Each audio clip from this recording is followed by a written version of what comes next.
Hi friends, let's talk about your liver and learn about the top 10 mistakes you must avoid to keep your liver in tip-top shape. The obvious is alcohol. There's no safe limit for your liver, and that's why your liver enzymes go up after you drink. Just go get a blood test. If you're a female, drinking alcohol decreases your estrogen levels even more. So if you already have hot flashes and hair loss, alcohol will make that worse. Your hormones affect how long alcohol stays in your system. So a week before your menses, you will actually stay intoxicated longer. And this puts you at greater risk for liver damage, high blood pressure, and pancreatitis. Men, don't encourage your wives to drink.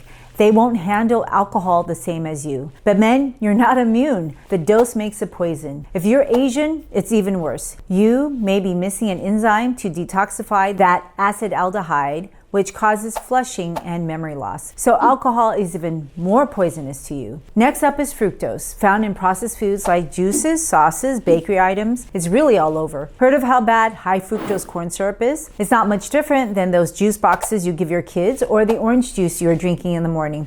The kicker is if you are eating table sugar, powdered sugar, cereal, cookies, cake, ketchup, etc., that is also fructose because table sugar is sucrose, which is 50% fructose. The majority of fructose can only be processed by your liver, so if you overwhelm your liver, it's a toxin and can cause your liver to accumulate fat. Fat doesn't belong in your liver. That is the start of fatty liver and metabolic diseases like diabetes. Fructose also turns into uric acid, which leads to gout. So there are many problems with processed foods. And if you want the taste of sugar, but don't want the problems with sugar, then eat whole fruit. If you keep it whole, there is so much fiber and good stuff that it protects your liver. And that's why if you eat a low fiber diet, you're killing your liver. Everything goes to your liver that gets past your gut. And if you build that fibrous wall first by eating high fiber whole foods, you decrease the absorption of toxins in your foods. You remove bile, cholesterol, and hormones that can be toxic to your liver. 40 grams of whole food fiber is what I target daily. That's hard to do without eating beans. I talk a lot about hydration in many of my videos for a reason. It's not just about quenching your thirst. Drinking enough water helps your liver flush out toxins effectively. Dehydration slows this process down and builds up toxins in your liver.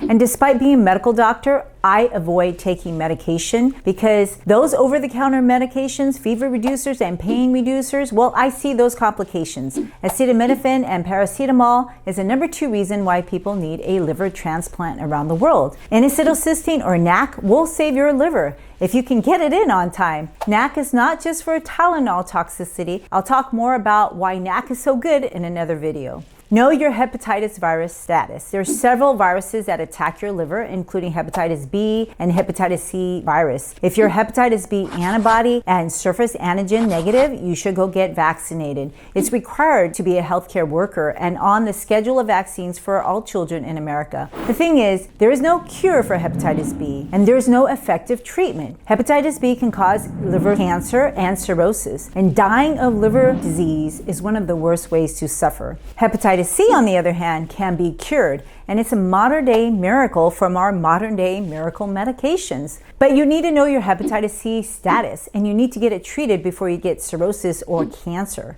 Again, it's one of the worst ways to die. And it's easy to check. You just need to go see your doctor to get a blood test. You should also ask if you have antibodies against hepatitis A virus. This is a foodborne illness, and it's no fun to get an acute attack. Everybody's at risk. I have seen young, healthy people get hospitalized from hepatitis A. And if you're watching this on YouTube, consider watching and standing up in place. Exercise is a must for a healthy liver.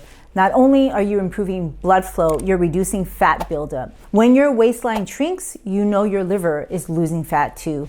Non-alcoholic fatty liver is one of the leading causes of liver transplantation. And this is why you need to lose weight, even though you're skinny on the outside. The inside fat of your liver and your gut is more dangerous to your health than the fat on your hips. Your liver can't have fat. It is very toxic. Fat belongs in fat cells, not in liver cells. But when you're overeating excessive calories, eating mostly processed food, or eating all the time, you are surging nutrients that are harming your liver. It's a matter of time before your liver stops working. Asian women tolerate less weight gain because they generally gain weight in their waist first, and that belly fat increases your diabetes. And this is why you should avoid eating at night. Nighttime is for sleeping, and your metabolism turns off. Your whole body needs to repair and reset for another stressful day. Sleep optimally 7 to 9 hours at a regular time interval. Please don't ignore warning signs that your liver is trying to communicate, like fatigue, maybe you're turning yellow, abdominal pain, or getting abdominal girth increase.